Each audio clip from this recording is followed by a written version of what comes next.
إن الحمد لله نحمده ونستعينه ونستغفره ونؤمن به ونتوكل عليه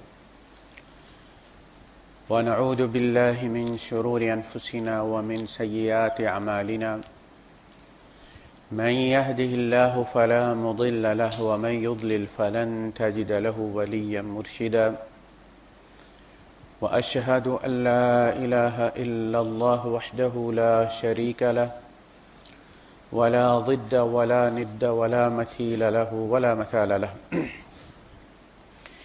وأشهد أن سيدنا ومولانا محمدا عبده ورسوله أرسله الله بالحق بشيرا ونذيرا وداعيا إلى الله بإذنه وسراجا منيرا فقد بلغ الرسالة وأدى الأمانة ونصح الأمة وكشف الغمة فترك أمته على المحجة البيضاء ليلها كنهارها لا يزيغ عنها إلا هالك اللهم صل وسلم وبارك عليه وعلى آله وأصحابه وأزواجه وذرياته وأهل بيته أجمعين أما بعد فأعوذ بالله السميع العليم من الشيطان الرجيم بسم الله الرحمن الرحيم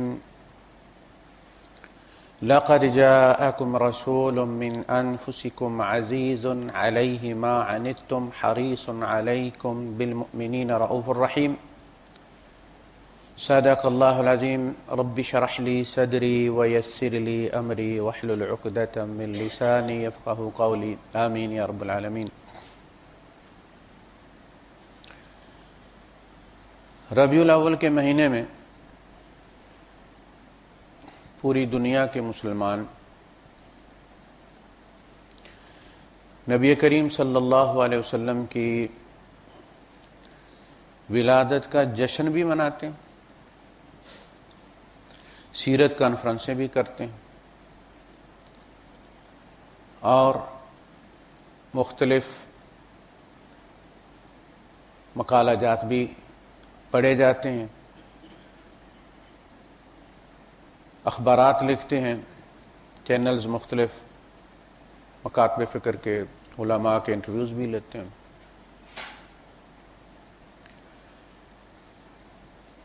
اچھا ہے کہ اس موقع کو بہترین انداز میں استعمال کیا جائے، اور وہ بہترین انداز یہ ہے کہ ہم کم از کم سال کے بعد تو اپنا آڈٹ کر لیا کریں، اس لیے کہ ہماری اس پوری زندگی کو نبی کریم صلی اللہ علیہ وسلم کی حیات مبارکہ کے ساتھ ناپ تول کر جو اللہ نے نمونہ دیا ہے اس کے مطابق قیامت کے دن جانچا جائے گا۔ بڑی بدقسمت قومیں ہیں وہ جن کے پاس کوئی رول ماڈل نہیں، کوئی نمونہ نہیں۔ ہندوؤں میں آپ دیکھیں کروڑوں دیوتا ہیں، ان کے مختلف ہیروز ہیں، لیکن کوئی ایک ایسا بندہ نہیں ہے کہ جس پہ انگلی رکھ کے کہا جائے کہ یہ اللہ کا پیغمبر ہے اور اس پر کتاب نازل ہوئی ہے اور اس نے کر کے دکھایا ہے اور ہم نے اس کو فالو کرنا ہے۔ بے سمت قومیں جو ہیں ان میں پھر بدعات عروج پاتی ہیں، اس لیے کہ مرضی ہوتی ہے نا، ڈائریکشن کوئی نہیں ہے، جس طرف مرضی ہے منہ کر لو۔ اب ہم جہاں کہیں بھی ہوں دنیا میں فَوَلُّوا وُجُوهَكُمْ شَطْرَهُ، ہمیں حکم دے دیا گیا کہ اپنا چہرہ جو ہے تم مشرق میں ہو یا مغرب میں، شمال میں یا جنوب میں، تم قبلے کی طرف رکھو، تاکہ سب کو یہ معلوم ہو کہ یہ بے سمت قوم نہیں ہے، یہ جہاں بھی چلی جائے اس کی ایک سمت مقرر ہے۔ جیسے سورج مکھی کا پھول ہے نا، اب دیکھتے ہیں جدھر جدھر سورج گھومتا ہے ساتھ ساتھ اس کا چہرہ بھی جو ہے وہ گھومتا ہے، تو اس کو کہتے ہیں عباد الشمس، وہ اس کے تیل پہ لکھا ہوتا ہے یہ عباد الشمس ہیں، جدھر سورج جاتا ہے ادھر پیچھے اس کے غلام ہیں اس کے. تو جو مصطفیٰ کے غلام ہے صلی اللہ علیہ وسلم، وہ مارکیٹ میں بھی جائیں تو نبی کے پیچھے جاتے ہیں، جیسے نبی کریم صلی اللہ علیہ وسلم نے تجارت کی ہے ایسے کرتے ہیں. وہ تنازع میں، مکالمے میں اپنے نبی کو فالو کرتے، شادیاں کرنے میں، غمی میں، خوشی میں اپنے نبی کو دیکھتے جیسے ہمارے نبی نے کیا. نبی کریم صلی اللہ علیہ وسلم پر خوشی کے بھی مواقع آئے ہیں اور آپ نے خوشی منا کر دکھائے کہ خوشی اس طرح ہوتی ہے. خوشی اللہ کا فضل ہوتا ہے، اس کو شکر ادا کرنا چاہیے، اس کی حدوں کے اندر اس کو. خوشی کے مواقع کو اصل میں یہی دو مواقع ہوتے ہیں، یا غمی کا ایسا موقع ہوتا ہے کہ جس میں انسان اللہ کی حدیں توڑ دیتا ہے، آپے سے باہر ہو جاتا ہے، یا پھر خوشی کا موقع ایسا ہوتا ہے کہ انسان اللہ کی حدیں توڑے. یہ دونوں اصل میں دھماکے ہوتے ہیں انسانی شخصیت، انسانی نفسیات میں. اور یہیں پہ آ کے احتیاط کا جو ہے وہ موقع ہوتا ہے، اور ہم یہیں آ کے ڈھیلے پڑ جاتے ہیں. تو نبی کریم صلی اللہ علیہ وسلم کی زندگی اسی طرح پیمانہ حیات ہے، وہ فٹا ہے، وہ گیج ہے، وہ میٹر ہے، جس سے انسان کو اپنی زندگی دیکھ کر، ناپ کر اس کے ساتھ گزارنی. قل ان کنتم تحبون اللہ فاتبعونی. یہود کہتے تھے نا نحن ابناء اللہ واحباؤہ، ہم سے بڑھ کر اللہ سے کون پیار کرے گا، بیٹے ہیں، محبوب ہیں. قال بڑی سخت اس کی شرط ہے، اگر تم پلٹ کر اللہ کی محبت چاہتے ہو فاتبعونی، پھر میرے پیچھے آؤ، میرے قدموں پر قدم رکھو. اللہ مجھ سے محبت کرتا ہے، میرے طریقوں سے محبت کرتا ہے. نبی کریم صلی اللہ علیہ وسلم کی زندگی اللہ کی پسندیدہ، تصدیق شدہ، اسی لیے کہا فاتبعوہ لعلکم تفلحون، فاتبعوہ لعلکم ترحمون. ان کے پیچھے پیچھے جاؤ، ان کے نقش قدم پر چلو تاکہ تم کامیاب ہو جاؤ، تاکہ تم پر رحمت کی جائے، تم پر رحم کیا جائے. یہ ہے رحمت. وما ارسلناک الا رحمۃ للعالمین، ہر جہان کے لیے، ہر زمانے کے لیے، اپنے زمانے کے لیے نہیں، ہر زمانہ. آپ صلی اللہ علیہ وسلم کی سنت ہی ہمارے مسائل سے نکلنے کا حل ہے. ہم شادی بیاہ میں اگر اس طریقے کو، سنت کو سامنے رکھے تو ہمارے وہ مسائل نہ ہوں جو ہمارے مسائل اس وقت ہیں، جن سے ہم دو چار ہیں. اسی طرح برادریوں میں اس وقت جو کیفیت ہے ہمارے یہاں، کوئی کسی کا نہیں. دیوار بنی ہوئی ہے برادری کے نام پر، لیکن بس یہ اینٹوں پر اینٹیں کھڑی کی ہوئی ہیں. وہ جو سیمٹ ہے نا جو ان کو جوڑ کے رکھتا ہے پیار والا، وہ نہیں ہے. اور آپ کو پتہ ہے یہ بڑی خطرناک دیوار ہوتی ہے، یہ دھوکہ ہوتا ہے. یہ پھر جب ہوا چلتی ہے حالات کی تو یہ جو بھی اس کے نیچے بیٹھے ہوتے ہیں یہ ان کے اوپر گر پڑتی. وہ تعلقات کیسے ہوں آپس میں، رشتہ داریاں کیسے ہوں آپس میں، رشتہ داریوں کو توڑنے سے کیسے بچانا ہے، یہ ساری ہدایات، یہ سارے طریقے نبی کریم صلی اللہ علیہ وسلم کی سنت میں ہوتے ہیں. تو جس طرح ہر چیز کو دنیا میں ماپنے کا، درد کو ماپنے کے پیمانے طے ہو گئے کہ داڑھ کا درد جو ہے وہ اتنے ڈال ہوتا ہے، اور جناب علی وہ گردے کا درد اتنا ہوتا ہے، اور عورت کے درد ذہ کا جو ہے وہ یہ پیمانہ ہے. بخار، ہوا کو ناپتے ہیں، بلڈ پریشر، خون کے اندر مختلف لیولز، یعنی ہر چیز کا پیمانہ ہم نے بنا لیا ہے. اور اس کو دیکھ کر ہم چلتے ہیں کہ اس سے زیادہ شوگر نہیں ہونی چاہیے، اس سے زیادہ کولیسٹرول نہیں ہونا چاہیے، اس سے زیادہ فلاں چیز نہیں ہونی چاہیے.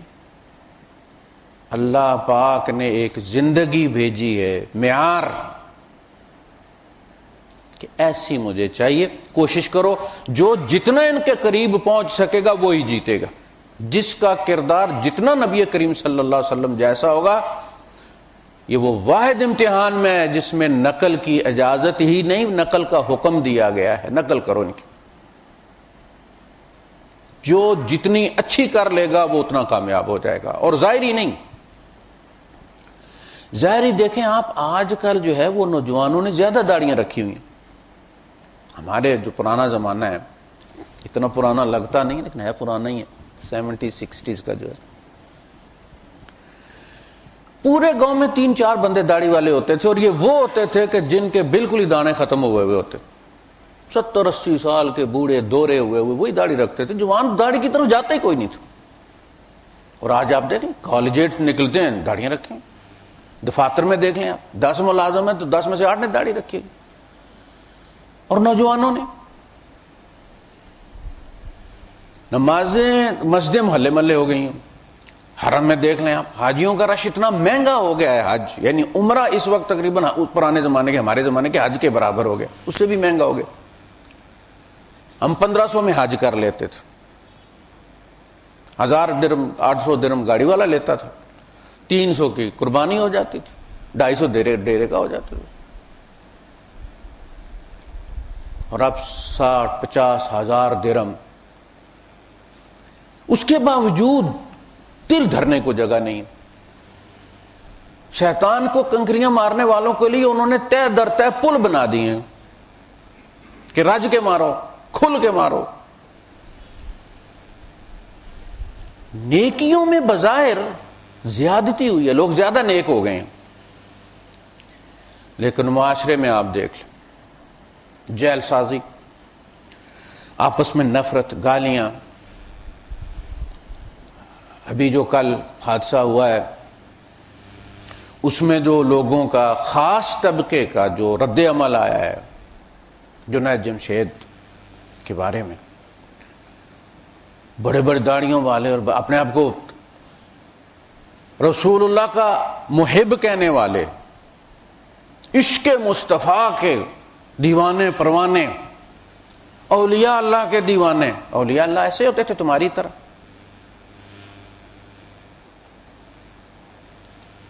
اور ان کے الفاظ دیکھیں اور ان کے اس پہ بغلیں بجانا دیکھیں، اور یہاں سرٹیفکیٹ جاری کرنا فلاں جنت میں، بہت سارے لوگ جلے۔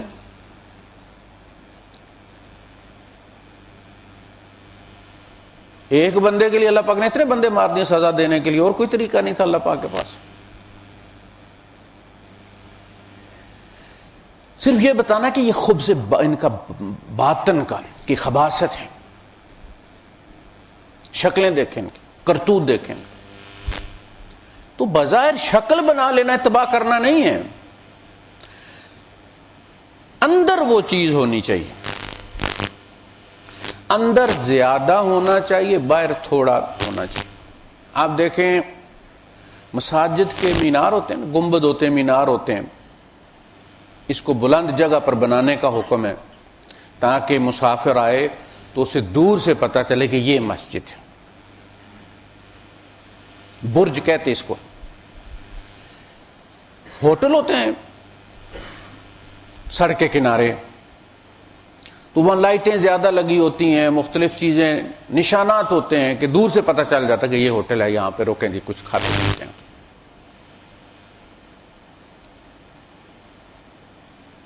اسی طرح باہر آپ نے نشان رکھا ہوا ہے مسجد کا، اندر آپ نے سینما کھولا ہوا، انسانیت نام کی کوئی چیز نہیں۔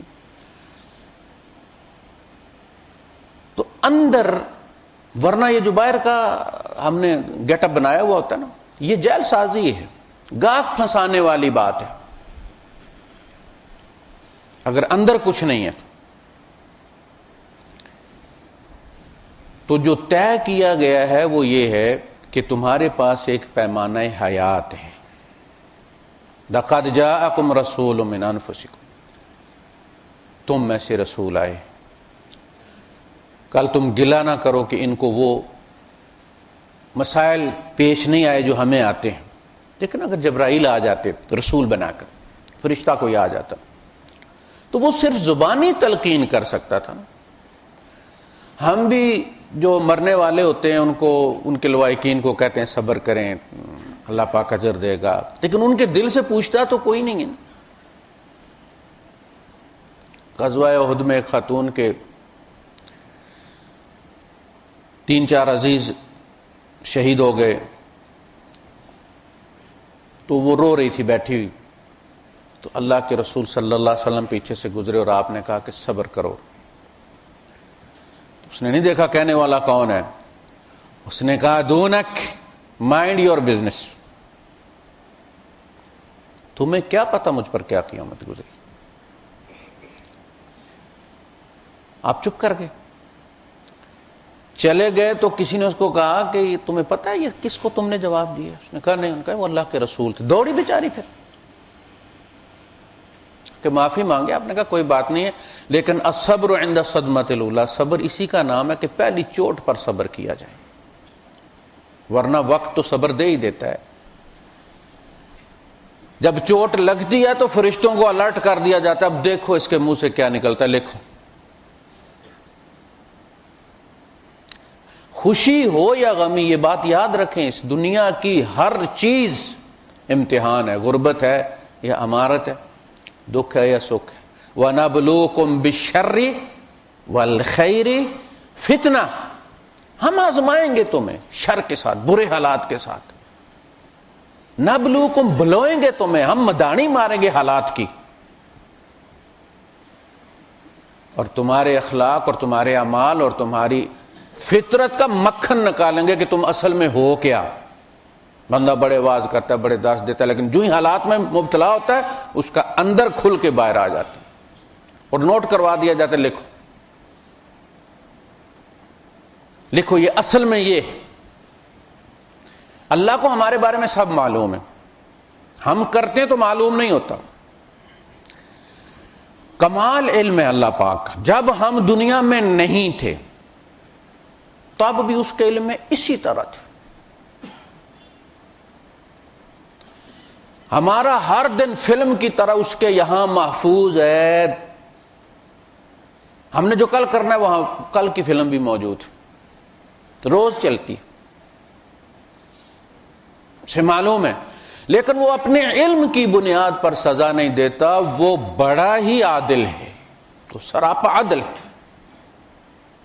اس نے ہمیں بھیجا ہے کہ جاؤ جو میرا تمہارے بارے میں علم ہے، جو اندازہ ہے، اسے پورا کر کے دکھاؤ ذرا، کل تم گلا نہ کرو۔ ہر اچھا برا سمجھا دیا ہے، اس کی سزا اور جزا بھی بتا دی ہے۔ کوئی ایسا نہیں ہے کہ کچھ کو بتایا کچھ کو نہیں بتایا، سب کو بتا دیا۔ اپنی پیاس ہمارے اندر رکھی ہے کہ تم جہاں بھی جاؤ گے تمہارا اندر مجھے تلاش کرے گا۔ انسان کتنا بھی خدا سے دور چلا جائے، نمازیں نہ پڑھے، کچھ نہ کچھ کہتا رہے، لیکن جب پھر اس کی کشتی بھنور میں پھنستی ہے تو پھر وہ ایک ہی جانتا ہے اس کا اندر کہ کوئی ایک ہے جو معاف کرنے والا ہے، جو مجھے ان حالات سے نکالنے والا ہے۔ تو جبرائیل اگر آتا تو اس نے آپ کو زبانی سنانا تھا، بھئی یہ حکم ہے، اور چلے جانا تھا۔ اب آپ کیا کہتے ہیں؟ آپ کہتے سرکار جبرائیل کی ہوتی نا اولاد اکلوتی، 18-20 سال پیدا ہوئی ہوتی اور پھر وہ مرتی، تو جبرائیل کو پتہ لگتا کہ صبر کیسے کرتے ہیں۔ بس ایسے پڑھ کر سنا گئے ہیں کہ صبر کرو، اپنا کوئی مرے تو پتہ چلے۔ نبی کریم صلی اللہ علیہ وسلم کی 3 بیٹیاں آپ کی زندگی میں فوت ہوئیں، 2 یا 3 بیٹے فوت ہوئے، پیدا بھی ہوئے فوت بھی ہوئے۔ فرمایا ابراہیم ہم تیری جدائی پہ بڑے غمگین، آنکھیں روتی ہیں، لیکن اس زبان سے وہی نکلتا ہے جس سے میرا رب راضی۔ اے ابراہیم ہم تیرے فراق میں غمگین ہیں۔ جب آپ روئے تو صحابہ نے کہا کہ اللہ کے رسول آپ بھی؟ آپ نے فرمایا یہ تو رحمت ہے، یہ جو آنسو ہیں یہ تو پیار ہے، یہ تو رحمت ہے۔ جس کے یہ بھی نہیں نکلتے وہ تو بڑا شقی ہے۔ آنکھوں سے رونے پر کوئی پابندی نہیں، منہ جو کہتا ہے اس پہ گرفت ہوتی ہے۔ تو گلا نے کوئی شکوہ نہیں، اس نے دیا تو اس نے لے لیا۔ جوان بیٹی کو بے قصور طلاق دے دی جائے اور ایک کو نہیں 2 کو دے دی جائے، بندے پہ کیا گزرتی ہے؟ آپ کہتے جبرائیل کی بیٹی ہوتی اور اجڑ کر گھر میں بیٹھ جاتی اور طلاق دی جاتی اور بغیر رخصتی کے طلاق دے دی جاتی، بے قصور طلاق دے دی جاتی، پھر اسے پتہ چلتا کہ غم کس کو کہتے ہیں، دکھ کس کو کہتے ہیں۔ نبی کریم صلی اللہ علیہ وسلم کی 2 بیٹیوں کو بے قصور صرف توحید کے جرم میں گھر بیٹھے طلاق دے دی، ابو لہب کے 2 بیٹوں۔ یعنی جو مصیبت ایک انسان پر کسی معاشرے میں گزرتی ہے نا دین پر چلنے میں، بائیکاٹ، سوشل بائیکاٹ، ہمارے یہاں کہتے ہیں حقہ پانی بند کرنا، کہ رشتہ دار بولنا چھوڑ دیتے ہیں، آپ کے یہاں کھاتا پیتا کوئی نہیں ہے، حقہ پانی بند کرنا۔ نبی کریم صلی اللہ علیہ وسلم کا یہ بھی کیا گیا اور پورے خاندان کا کیا گیا، بنو ہاشم کو کوئی چیز نہ بیچے گا نہ اس سے خریدے گا۔ اب ہم مکے میں ہیں، 1000 کلومیٹر دور ریاض ہے، 400-450 کلومیٹر دور مدینہ ہے، مدینہ میں اس وقت مسلمان کوئی نہیں تھا۔ سعودیہ کے پتہ آپ کو، ایک شہر دوسرے شہر سے جو ہے وہ 1000 کلومیٹر دور ہے، کہاں جائیں؟ ایک گھاٹی میں یہ لوگ محصور ہو گئے، کسی کو انہیں خرید و فروخت کرنے کی جو ہے وہ اجازت نہیں تھی۔ وہ دن اس شدت کے گزرے ہیں کہ اسی کے نتیجے میں پھر حضرت خدیجہ رضی اللہ تعالیٰ عنہ کا جو ہے انتقال ہو گیا۔ 1-2-4 دن کی بات نہیں، 3 سال بھوک سے برا حال ہے، بچوں کو چمڑے کا جوتا ابال کر پانی ٹپکایا جاتا تھا ان کے منہ میں کہ رونا ان کا بند کر دیں۔ اور شعب بنی ہاشم کے اندر کوئی ولاز نہیں تھے، کوئی کوٹھیاں بنی ہوئی نہیں تھی، خیمے تھے، کپڑے اوپر کر کے انہوں نے گزارا کر رہے تھے، دھوپ سے بچتے تھے، بارش بھی ہوتی تھی۔ 3 سال معاہدہ کر کے بیت اللہ میں سب سرداروں سے دستخط کروا کے کہ ان کے ساتھ کوئی لین دین نہیں ہوگا، کوئی خرید و فروخت نہیں کرے گا، جو کرے گا اس کو ہم روکیں گے، بیت اللہ میں لٹکا دیا گیا تھا، مقدس دستاویز بنا دیا گیا تھا اس کو۔ یہی وہ وقت تھا جب آپ نے فرمایا کہ یہ لوگ میرے دائیں ہاتھ پر چاند اور بائیں ہاتھ پر اگر میرے یہ سورج رکھ، دائیں ہاتھ پر سورج بائیں پر چاند رکھ دے اور کہیں کہ تم اس کام سے باز آ جاؤ، تو میں باز آنے والا نہیں، جا تو میری جان چلی جائے یا مشن پورا ہو جائے۔ اس توحید کی خاطر نبی کریم صلی اللہ علیہ وسلم نے بڑی قربانی دی ہے۔ آپ نے فرمایا مجھ پر جو مصائب آئے ہیں سارے نبیوں کے جمع کر کے اس سے بھی زیادہ ہے، اس سے بھی زیادہ ہے۔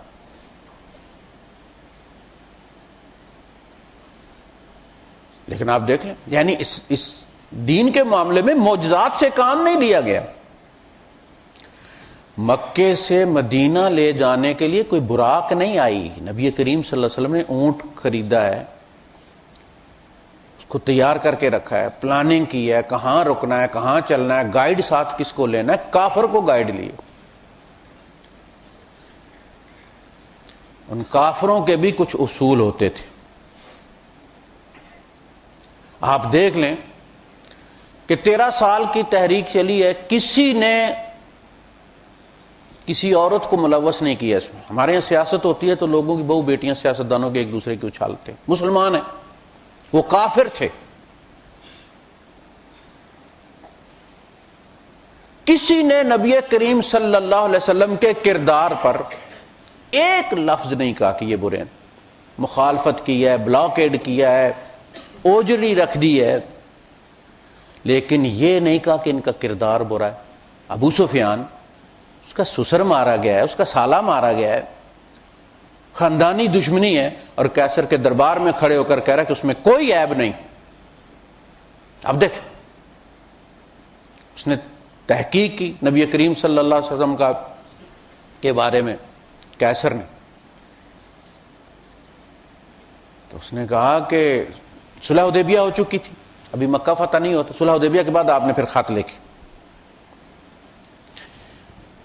تو اس نے کہا دیکھو عربوں کا کوئی قافلہ، ابو سفیان گئے ہوئے تھے، بلا لیا اس نے، ابو سفیان کو سامنے کھڑا کیا, پوچھا تمہیں سردار کون ہے, یہ سامنے کھڑا کیا, باقی قافلے کو پیچھے بٹھا دیا اور کہا کہ اگر یہ کوئی جھوٹ بولے تو تم میں سے کوئی اشارہ کر دے پیچھے, اور سوال شروع کر دی خاندان کے بارے میں, لین دین کے بارے میں, جوانی کے بارے میں. اور ابو سفیان کہتے ہیں کہ اس کے ہر سوال کے جواب پر مجھے پتا تھا کہ محمد کا کیس مضبوط ہو رہا ہے, لیکن میں یہ نہیں چاہتا تھا کہ عربوں میں یہ بات پھیل جائے کہ ابو سفیان جھوٹ بھی بولتا ہے. اور تو ہم کہتے ہیں نا کہ مکے والے زمانہ جاہلیت, ان کے زمانہ جاہلیت کی انسانیت ان میں ہم سے زیادہ تھی, ہم مسلمانوں سے جو روشنی میں ہر وقت گرے رہتے, 50 جھوٹ بولتے ہیں, ہمارے جھوٹ ننگے ہوتے ہیں, پارلیمنٹ میں جھوٹ بولتے ہیں, عدالتوں میں جھوٹ بولتے ہیں, جھوٹے گواہ لے کر جاتے ہیں, جھوٹے قرآن ہم اٹھاتے ہیں, مسلمانوں کو ذرا بھی تکلیف نہیں ہوتی. وہ کافر ہے اور کہتا ہے کہ یہ ایسی برائی ہے کہ میں نہیں چاہتا تھا کہ کوئی کہے کہ ابو سفیان نے جھوٹ بولا ہے. یعنی دل کرتا تھا کہ اس سوال کا جواب نہ دوں یا غلط دوں, لیکن اندر کہتا تھا لوگ کہیں گے جھوٹ بولتا ہے. دشمن کے خلاف بھی وہ جھوٹ نہیں بولتے تھے. اور آج بھی وہ گواہی چونکہ ایک سپر پاور کے دربار میں دی گئی تھی, بعد از تاریخ واقعہ ہے, آج بھی وہ درج ہے. یہ گواہی ابو بکر صدیق رضی اللہ تعالیٰ عنہ دیتے تو اتنی افیکٹو نہ ہوتی. آپ یار تھے, دوست تھے, دستے راست تھے محمد رسول اللہ صلی اللہ علیہ وسلم کے, کہ جتنا ابو سفیان کی گواہی نے کام کیا ہے کہ دشمن اور جانی دشمنی ہے,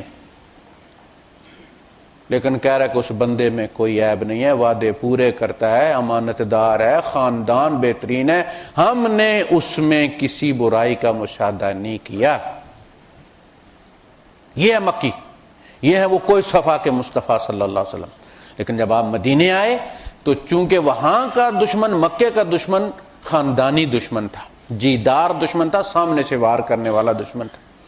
مدینے میں ایک نئی نسل سے سامنا ہوا مسلمانوں کا, اور وہ منافقوں کی قوم تھی, کمینے دشمن تھے. بظاہر نماز بھی آ کے حضور کے پیچھے پڑتے تھے, لیکن حضور کے سکینڈلز, چونکہ یہود تھے نا, مدینے والے اسلام سے پہلے یہود تھے, یہودی مذہب تھا ان کا, یہودی انہیں چالیں سکھاتے تھے. اور آپ کو پتا ہے یہود نے اپنا کوئی نبی نہیں چھوڑا جس پر عیب نہیں لگائی, اور وہ بھی جنسی. داؤد علیہ السلام کے بارے میں, سلیمان علیہ السلام کے ساتھ بلقیس, داؤد علیہ السلام کے ساتھ وہ, اور نبیوں کے ساتھ اپنی محرمات کے ساتھ زیادتی, بہو کے ساتھ. چرچل نے صحیح کہا تھا, اگر چاہتے ہو کہ تمہاری اولاد کا کردار صحیح رہے تو انہیں بائبل سے دور رکھو, اور روایتوں کے زور پر انہیں اپنی کتابوں میں لکھا. یہ وہ دشمن تھا جس کا سامنا اسلام کو مدینے میں ہوا, اور مدینے میں نبی کریم صلی اللہ علیہ وسلم اس طرح رہے ہیں جس طرح 32 دانتوں میں زبان محتاط ہو کر رہتی ہے کہ ذرا سا پھسلی اور دانتوں کے نیچے آئی. بار بار نبی کریم صلی اللہ علیہ وسلم اور اپنے ازواج مطہرات پر, امہات المومنین پر الزام لگانے کی کوشش کی گئی. آپ اندازہ کریں کہ رسول اللہ ہیں, اللہ کے رسول ہیں, رمضان کا مہینہ ہے, مسجد میں اعتکاف بیٹھے ہوئے ہیں, حضرت صفیہ پوچھنے آئی ہیں, خیر خبر پتہ کہ ہمارے یہاں کا جو اعتکاف ہے نا وہ ہندوؤں کے چلے والا ہے, وہ جو موکل قید کرنے کے لیے چلا کرتے ہیں نا, ویسا ہے ہمارا اعتکاف. اسلام کا اعتکاف ایسا نہیں ہے کہ بیوی کو کھانے کا کہنا ہے تو بھی چٹ لکھ کر باہر پھینک دو کھڑکی میں سے بھنڈیاں پکانی ہیں, کسی سے بات نہیں کرنی, باہر نکلا ہے پیشاب کرنے جانا ہے تو منہ پورا بند کر کے عورت کی طرح ایک آنکھ ننگی کر کے جانا ہے, سب کو پتا چلے کہ سڑکاں صاف کرو, بلڈوزر آ گئے.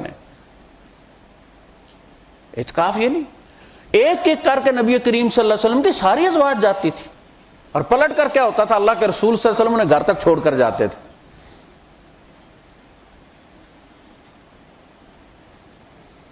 حضرت صفیہ فارغ جب ہوئی, بیٹھے بات چیت ہوئی تو جانے لگی, تو اللہ کے رسول صلی اللہ علیہ وسلم انہیں گھر تک چھوڑنے کے لیے نکلے. مسجد نبی کے اندر رستہ کراس کرتا تھا جیسے ہمارے دیہات میں ہوتا ہے کھلے ایریے میں. مسجد نبی کے گرد ابھی باؤنڈری نہیں بنی تھی, جگہ مختص تھی, مسجد بنی ہوئی تھی, اس کا اسکیچ بھی موجود ہے. اس میں سے رستہ لوگ ادھر سے ادھر جایا کرتے تھے. اپنے وصال سے پہلے پھر اللہ کے رسول صلی اللہ علیہ وسلم نے وہ رستہ بند کروا دیا اور کہا کہ اس میں سے اس کو بند کر دو, اس لیے کہ اب لوگ جنوبی حالت میں بھی, جنابت کی حالت میں بھی اس میں سے گزر جاتے ہیں, لہذا اس کو بند کر دو. 2 انصاری آپ کے پاس سے گزرے, آپ حضرت صفیہ کے ساتھ جا رہے ہیں, انہیں گھر چھوڑنے 2 انصاری صحابی گزرے اور آپ نے ان دونوں کو آواز دی, پاس سے گزرے نا, تو آپ مڑے اور آپ نے کہا اعلیٰ رسلکما, اپنے قدموں پر کھڑے ہو جاؤ بھائی, ادھر ہی کھڑے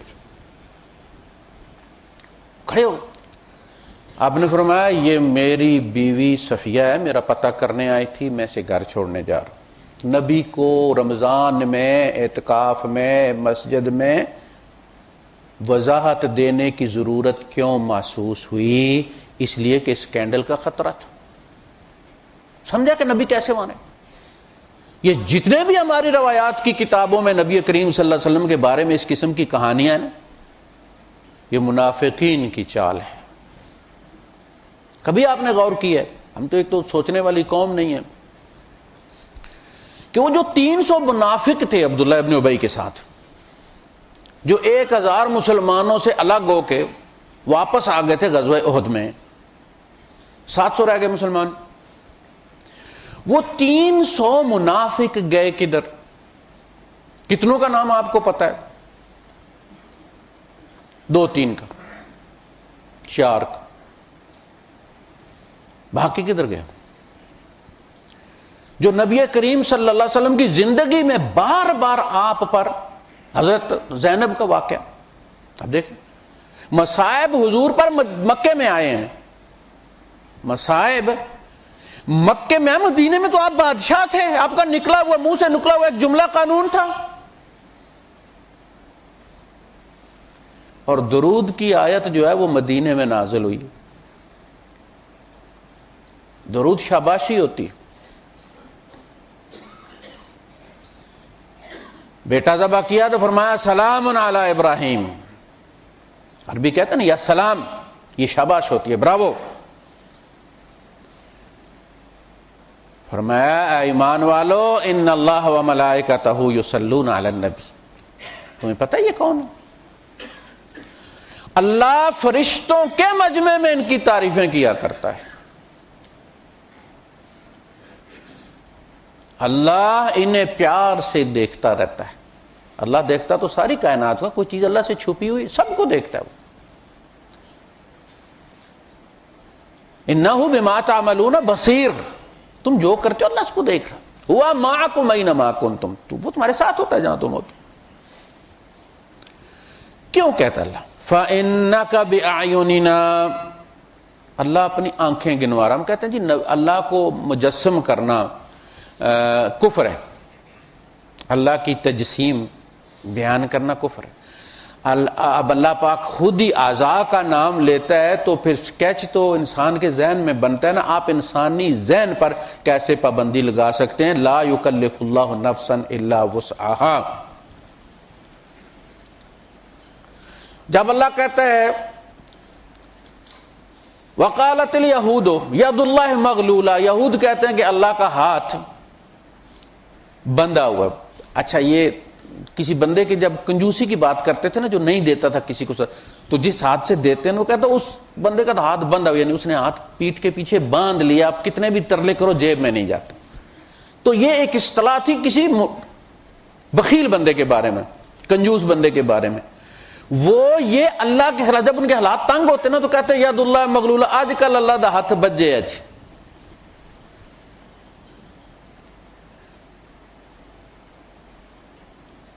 فرمایا غلت ایدیہم, ان کے ہاتھ بندھے ہوئے ہیں. وَلُعِنُوا بِمَا قَالُوا, اور ان کے اس قول کی وجہ سے ان پر لعنت کی گئی. بَلْ يَدَاهُ مَبْسُوطَتَانِ, اس کے دونوں ہاتھ کھلے ہوئے, یعنی اس جیسا تو سخی ہے ہی کوئی نہیں جو اپنے دشمنوں کو دے رہا ہے. بچے بھی دے رہا ہے، نوکریاں بھی دے رہا ہے، صحت بھی دے رہا ہے، پیسہ دولت بھی دے رہا ہے، ایسا کون ہوگا؟ بل یداہ نبی کے ہاتھ پر ہاتھ رکھا، بیعت کی، تو فرمایا ید اللہ فوق ایدیہم، اللہ کا ہاتھ ان کے ہاتھوں کے اوپر۔ فَإِنَّكَ بِأَعْيُنِنَا، اے نبی تو ہماری آنکھوں میں رہتا ہے۔ دیکھیں کیا انداز اللہ پاک، جو نعت اللہ نے اپنے نبی کی کہہ دیے کوئی نعت خان نہیں لکھ سکتا، جو تعریف اللہ نے اپنے اور جو جس پیار کا اظہار کیا اللہ پاک نے کنیت سے نبی کریم صلی اللہ علیہ وسلم کو پکارا ہے، جہاں بھی قرآن میں نام لیا ہے وہاں نام لیے بغیر گزارا نہیں تھا۔ صلح حدیبیہ میں محمد رسول اللہ کو مٹوایا گیا، کہا محمد بن عبداللہ لکھیں، آپ کو رسول اللہ مان لیں ہم تو ہمارا جھگڑا ہی کیا آپ کے ساتھ، رسول ہی تو نہیں مانتے ہم۔ تو معاہدے میں ہمیشہ طے شدہ چیز لکھی جاتی ہے، تو محمد بن عبداللہ پر ہمارا اتفاق ہے، آپ محمد بن عبداللہ لکھوائیں، تو اللہ کے رسول صلی اللہ علیہ وسلم نے فرمایا کہ کاٹ دو۔ حضرت علی رضی اللہ تعالیٰ عنہ لکھ رہے تھے، آپ نے فرمایا میں ما انا بفاعل، میں تو یہ کام کرنے والا نہیں۔ عمر فاروق رضی اللہ تعالیٰ نے احتیاطاً ہاتھ پکڑ لیا حضرت علی کا کہ مٹا نہ دیں۔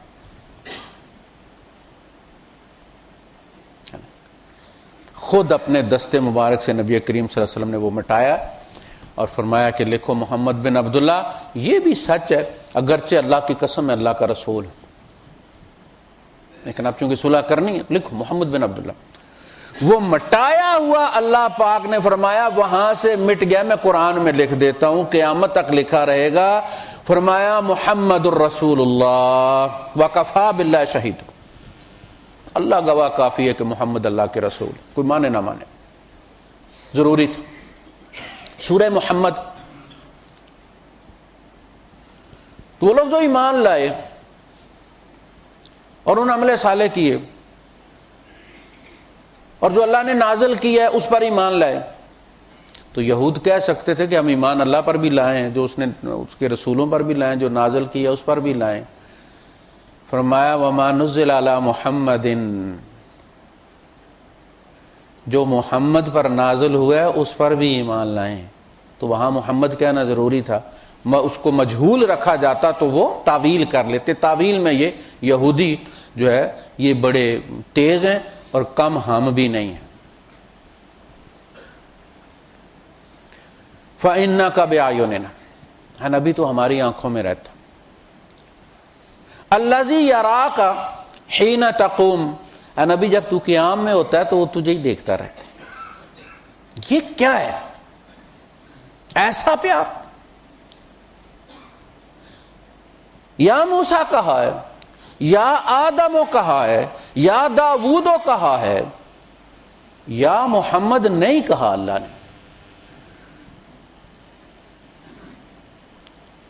یاسین، طٰہٰ، یا ایھا النبی، یا ایھا الرسول،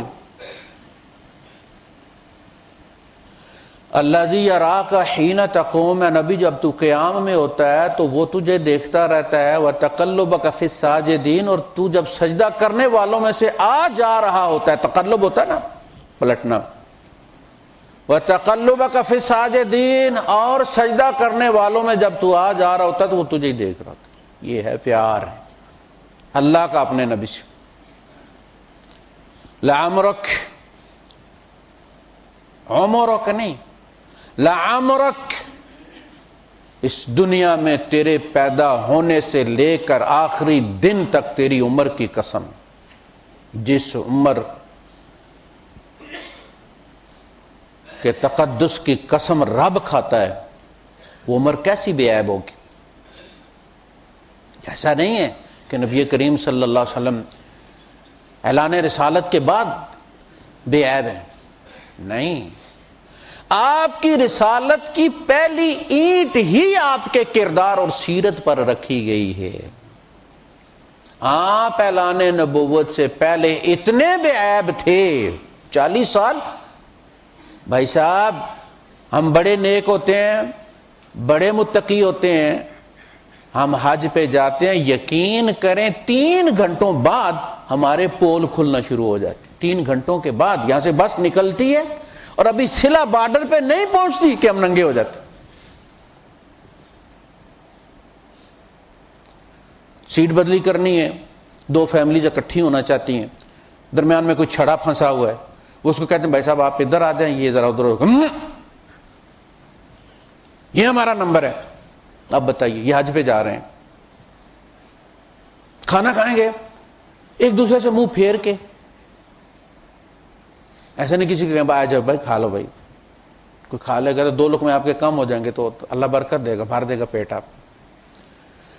الغرض وہاں تک پہنچنے تک یقین کریں کتنے جھگڑے ہو چکے ہوتے ہیں, اور وہاں جب پہنچتے ہیں تو ایک دوسرے سے بولتے ہی نہیں.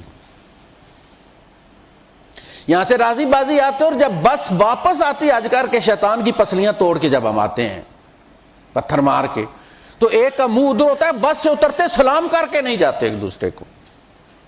یہ 3-4 دن میں ہم ننگے ہو جاتے ہیں. میرے مصطفیٰ نے مکے کے اندر 40 سال گزارے, تجارت بھی کی ہے, پڑوسی بھی رہے, شادی بھی کی ہے, اور ایک انگلی اٹھ کر نہیں کہہ سکتی کہ میرے نبی میں کوئی عیب تھا. یہ کوئی معمولی بات نہیں ہے, اس لیے اللہ نے قسم کھائی. آپ کو اس صفحہ پر کھڑے ہوئے تو کیا کہا کہ یہ قرآن نازل ہوا ہے؟ نہیں, آواز دی, یا معاشرہ فلاں, یا معاشرہ فلاں, اے فلاں قبیلے والو, اے فلاں قبیلے والو, آ جاؤ آ جاؤ آ جاؤ آ جاؤ. محمد آواز دے رہے, کوئی اہم بات ہوگی. لوگ گھروں سے دوڑے روٹیاں چھوڑ کے, بس اکٹھے ہو گئے, کیا بات ہے. آپ نے فرمایا کیف وجدتمونی, تم نے مجھے کیسا پایا ہے. سامنے کون ہے؟ کوئی معتقد نہیں ہے اور دشمن ہے. ہم مولوی اپنے مجمع میں شیر ہوتے ہیں, پتہ ہوتا ہے سامنے سارے ہمارے ہاتھ چاٹنے والے. یار بریلوی جا کے ذرا دیوبندیوں میں تقریر کر کے دیکھ, دیوبندی جا کے ذرا بریلویوں کی مسجد میں بول کر دیکھ, سلفی ذرا حنفیوں کی جا کے مسجد میں ذرا تقریر کر کے دیکھے, جو سلامت واپس آ گیا تو دیکھیے گا. دشمن سامنے کھڑے ہیں اور نبی کہہ رہا تم نے مجھے کیسا پایا. کہا بے عیب پایا. آپ بھی کریم ہیں اور آپ کے والد بھی کریم تھے. اس کے بعد پھر ان پر نبی کریم صلی اللہ علیہ وسلم کی بات ماننا حجت ہو گیا. جب گواہ پیش ہوتا ہے نا عدالت میں, تو جو وکیل مخالف ہوتا ہے اس کی ذمہ داری ہوتی ہے کہ گواہ میں کوئی عیب نکالے تاکہ اس کی گواہی قبول نہ کی جائے. اور جب جو تسلیم کر لے کہ جہاں جی یہ واقعی پیٹنٹ گواہ ہے, ہمیں اس پر کوئی اعتراض نہیں, پھر اس کی گواہی پر وہ اعتراض نہیں کر سکتے. لِيَكُونَ الرَّسُولُ شَهِيدًا عَلَيْكُمْ, یہ شہادت ہے کہ اس نے تمہیں کہا کہ کوئی عیب ہے بتاؤ, کبھی میں نے جھوٹ بولا ہو, مذاق میں جھوٹ بولا ہو. یہ رسالت کے پہلے کی زندگی ہے. میرا نبی اعلان رسالت سے پہلے بھی ایسا ہی بے عیب تھا جیسے رسالت کے بعد آپ میں کوئی عیب نہیں. اور جس روایت میں آپ کو نبی میں عیب نظر آئے اسے اٹھا کے بے شک باہر پھینک. ہم نے محمد رسول اللہ صلی اللہ علیہ وسلم کو رب کی گواہی پر قبول کیا. ہم نے رب کی گواہی پر قبول کی. ہمیں تو قرآن نے بتایا کہ وہ کیا ہیں. لا ترفعوا اصواتکم فوق صوت النبی, نبی کی آواز پر آواز بلند نہیں کرنا. نبی کے خلاف سوچ نہیں سوچنی, درود پڑھنا ہے. جب بھی آئے نبی کے بارے میں تعریفی امیج ہونا چاہیے, تمہارا تعریف کا خیال آنا چاہیے, تنقید کا خیال نہیں آنا چاہیے. اور نبی جو فیصلہ کر دیں اس فیصلے کو تمہاری جان پر لاگو کرنے میں اگر تمہاری جان بھی چلی جاتی ہے تو دل میں کوئی کھٹک نہ ہو. فلا وربک لا یؤمنون حتی یحکموک فیما شجر بینہم, نہیں تیرے پروردگار کی قسم نہیں, یہ مومن ہو نہیں سکتے جب تک کہ یہ اپنے جھگڑوں میں آپ کو اپنا منصف مقرر نہ کریں. ثم لا یجدوا فی انفسہم حرجا مما قضیت, اس کے بعد یہ اپنے جو بھی فیصلہ آپ کر دیں اس کے بارے میں ان کے دلوں میں کوئی حرج، کوئی کھٹک، کوئی کھردرا پن پیدا نہ ہو، بلکہ حکم نکلے دل اتنا ملائم ہو، اتنا نرم ہو کہ وہ سیدھا اندر چلا جائے، کوئی رکاوٹ نہ ہو۔ تو 40 سال گزارے، ہمارے یہاں مشہور ہے کہ 40 نمازیں اگر ہم مدینے میں پوری کر لیں تو منافقوں سے ہمارا نام کاٹ دیا جاتا ہے۔ وہ پھر لکھ لیا 3 جمعے چھوڑ دے آمدن تو بندے کا نام جو ہے وہ منافقوں میں لکھ لیا جاتا ہے۔ ویسے اس حدیث کی کوئی حیثیت نہیں ہے۔ زیارہ کا لغارہ، الزیارہ تو کلغارہ، زیارہ جو ہے یہ اسٹرائک کی طرح ہوتی ہے، جہاز گیا اس نے بم مارا نکل گیا۔ آپ گئے تڑپتے ہوئے ہجر میں گئے، سینہ ٹھنڈا کیا، سلام پیش کیا، گنبد کو دیکھا، گھوم پھر کے اس کو دیکھا، کوئی کسی کو نہیں روک سکتا۔ محبوب کے گھر کا دروازہ، اس کی دیوار بھی دل کے سکینت ہی ہوتی۔ محبوب نہ نظر آئے، اس کے گھر کا دروازہ بھی بہت بڑی سکون کی چیز ہوتی۔ اللہ پاک نے جب طالوت علیہ السلام کو بنایا، سردار منتخب کیا ان کا، تو بنی اسرائیل نے اعتراض کر دیا کہ ان کے پاس تو پیسے ہی کو نہیں ہے، کنگال کو سردار بنا دیا۔ وَنَحْنُ أَحَقُّ بِالْمُلْكِ مِنْهُ وَلَمْ يُؤْتَ سَعَةً مِنَ الْمَالِ، ہم تو زیادہ حقدار ہیں اس سے۔ تو اللہ پاک نے فرمایا کہ ان کو اس کی نشانی ہے، وَقَالَ لَهُمْ نَبِيُّهُمْ أَنْ يَأْتِيَكُمُ التَّابُوتُ فِيهِ السَّكِينَةُ، تمہارے پاس وہ تابوت واپس آ جائے گا جو تم سے سزا کے طور پر چھین لیا گیا تھا۔ نبی کے آثار مٹ جانا امت کے لیے سزا ہوتی۔